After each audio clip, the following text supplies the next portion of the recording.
చిత్తమంతయు నెరవేర్చేవాడు కోరేసు. కోరేసు ఎవరంటే నీతిమంతుడు.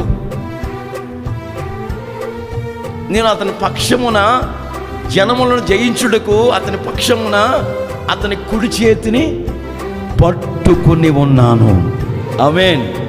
అంటే ఆయన కుడి చేత్తో దేవుని చిత్తం నెరవేర్చే వారి బిడ్డల పట్ల, దేవుని మార్గాలను నడుచుకుంటున్న ప్రజల్ని ఆయన దక్షిణాస్తంతో పట్టుకుని ఏం చేస్తాడని మరి కీర్తనలో చెప్తుంది. ఆయన దక్షిణాస్తం, ఆయన కుడి హస్తం సాహస కార్యములు చేయునుగాక, అద్భుతములు చేయునుగాక, ఆశ్చర్య కార్యములు జరిగించునుగాక. Praise the lord. సాహస కార్యాలు చేస్తుంది, ఊహకు మించిన కార్యాలు చేస్తుంది నీ కుటుంబంలో. నేను చెప్తున్నాను దైవ సేవకుడుగా, ఈ నెలలో నువ్వు ఎన్నడూ చూడని సాహస కార్యాలు నా ప్రభువుని చేయబోతున్నాడు.